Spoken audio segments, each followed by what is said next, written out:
Assalamualaikum warahmatullahi wabarakatuh. Saya Adam Zenda Sevino dari Teknologi Rekayasa Otomasi 2024 dengan NIM 400403246300054. Kali ini saya akan menjelaskan materi tentang sistem dasar kontrol dan PID.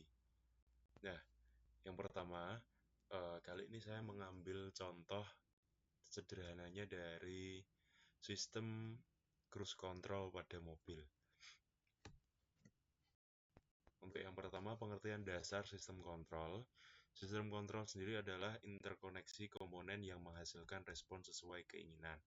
Atau dapat diartikan juga, sistem kontrol adalah gabungan dari beberapa komponen yang dihubungkan sehingga membentuk suatu konfigurasi sistem yang dapat menghasilkan respon sesuai dengan yang diinginkan. Lalu selanjutnya ada pengertian feedback. Feedback adalah perbandingan antara output aktual dan input acuan, lalu error dipakai untuk koreksi. Atau untuk lebih detailnya, sistem kontrol umpan balik yang berusaha mempertahankan hubungan tertentu antara output dan input acuan atau set point dengan cara membandingkan keduanya, lalu menggunakan selisihnya sebagai dasar untuk pengendalian, entah itu menambahkan atau mengurangi. Lalu untuk PID sendiri adalah yang mempercepat respon dan menghilangkan error sehingga meningkatkan stabilitas. Atau untuk penjelasan PID akan ada di slide selanjutnya. Yang kedua yaitu tujuan sistem kontrol. Yang pertama adalah stabilitas, yaitu menjaga sistem tetap stabil meski ada gangguan. Lalu lanjut ada akurasi, yang mana memastikan output mengikuti set point dengan error minimal. Selanjutnya ada efisiensi, yaitu meningkatkan produktivitas, kualitas, dan mengurangi biaya. Lalu ada keamanan, yaitu fungsinya untuk melindungi peralatan, manusia, dan lingkungan. Yang kelima atau yang terakhir adalah otomatisasi untuk memungkinkan proses berjalan mandiri dengan intervensi minimal. Lanjut, komponen utama pada sistem kontrol. Yang pertama, ini saya ambil contoh pada sistem kontrol adaptif cruise control pada mobil. Yang pertama adalah set point. Set point adalah pada adaptive cruise control, yaitu kecepatan dan jarak aman yang ditentukan oleh pengemudi. Contoh misalnya 80 km per jam dan jarak aman yang diatur terhadap kendaraan di depan. Lalu ada sensor, yaitu radar, lidar, dan kamera yang mendeteksi kecepatan kendaraan di depan serta jarak antara kendaraan. Lalu ada sensor kecepatan roda untuk membaca kecepatan aktual mobil.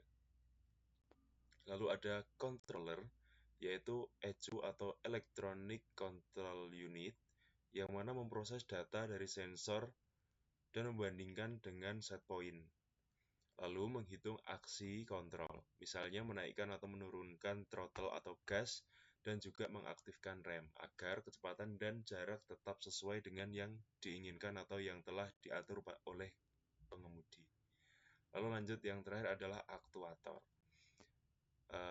Aktuator yaitu ada electronic throttle control, lalu ada brake aktuator yang mengurangi kecepatan dengan rem, dan kadang juga ada transmisi otomatis yang ikut menyesuaikan, yaitu downshift atau untuk menambahkan kecepatan ketika ingin berakselerasi.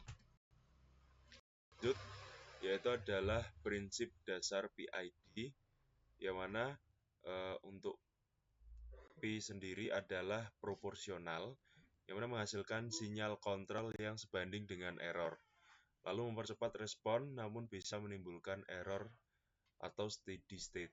Lalu lanjut untuk yang I adalah integral, menghilangkan error steady state dengan menjumlahkan error terhadap waktu. Lalu yang terakhir adalah derivatif, adalah merespon laju perubahan error, meningkatkan stabilitas, dan mengurangi overshoot. Lanjut adalah contoh sederhana. Pada kali ini saya mengambil contoh sederhana adalah sistem adaptif cruise control pada mobil. Fungsinya, jika mobil melambat dari kecepatan target atau kecepatan yang sudah diset oleh pengemudi, maka sistem akan menambah throttle atau membuka throttle. Fungsinya untuk menambah kecepatan. Dan jika mobil terlalu cepat, throttle akan dikurangi dan atau rem diaktifkan. PID membuat perubahan itu lebih halus, tidak mendadak, sehingga kecepatan stabil dan tetap nyaman. Lanjut pada kelebihan dan kekurangan. Untuk kelebihan sistem kontrol dan PID, yang pertama ada menjaga stabilitas, yaitu variabel suhu, tekanan, kecepatan, sehingga tetap sesuai dengan target. Lalu yang kedua adalah efisiensi dan akurasi tinggi, yang menghasilkan lebih hemat energi, atau lebih konsisten dibanding manual. Yang ketiga adalah mengurangi kesalahan manusia, sehingga sistem berjalan otomatis dengan monitoring sensor. Lanjut, serbaguna dan luas pemakaian. Karena dapat dipakai di industri, otomotif, manufaktur, robotik, hingga elektronik. Dan yang terakhir, PID khususnya membuat semua sistem menjadi lebih sederhana, mudah dipahami, banyak referensi, dan terbukti handal. Lanjut untuk kekurangan sistem kontrol dan PID. Yang pertama membutuhkan biaya dan perangkat tambahan seperti sensor, controller, dan aktuator. Yang kedua membutuhkan perawatan. Kerusakan sensor atau aktuator bisa mengganggu sistem. Yang ketiga, tuning diperlukan, terutama pada PID. Salah setting dapat membuat sistem lambat atau berisolasi sehingga tidak sesuai dengan apa yang diminta oleh pengguna. Dan yang keempat, kurang optimal untuk sistem sangat kompleks atau non-linear. PID sederhana tidak selalu cukup. Dan yang terakhir, sensitif terhadap noise. Gangguan pada sensor dapat mengaruhi kinerja kontrol. Bahkan, gangguan sekecil atau setidak detail itu pun dapat mengganggu sensor dan dapat mengaruhi kinerja kontrol. Lanjut untuk kesimpulan. Sistem kontrol sangat penting untuk menjaga stabilitas, efisiensi, dan akurasi pada berbagai proses teknik dan industri. Feedback atau umpan balik membuat sistem bisa menyesuaikan diri terhadap gangguan.